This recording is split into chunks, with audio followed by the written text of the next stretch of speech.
ইতালিতে সম্মিলিত নাগরিক কমিটির ভেনিসের আয়োজনে অনুষ্ঠিত হয়েছে আলোচনা সভা ও ইফতার মাহফিল।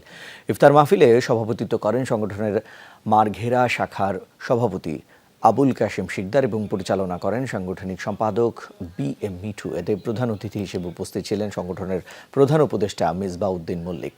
আর বিশেষ অতিথি হিসেবে ছিলেন নাসির মাঝি, ভেনিস বাংলাদেশ প্রেস ক্লাব ইতালির সভাপতি জাকির হোসেন মুন, সাধারণ সম্পাদক মোহাম্মদ উল্লাহ সোহেল এবং CS ভেনিস ক্লাবের সভাপতি মোশাররফ মোল্লা সহ আরও অনেকে। আয়োজনে বক্তব্য রাখেন বাংলাদেশ সমিতি ভেনিসের সাধারণ সম্পাদক কাজী রোনাক সহ সম্মিলিত নাগরিক কমিটির ভেনিস যুগ্ম সাধারণ সম্পাদক আবুল বাশার, সুমন বন্দুকশী ও সদস্য বাবু শেখ।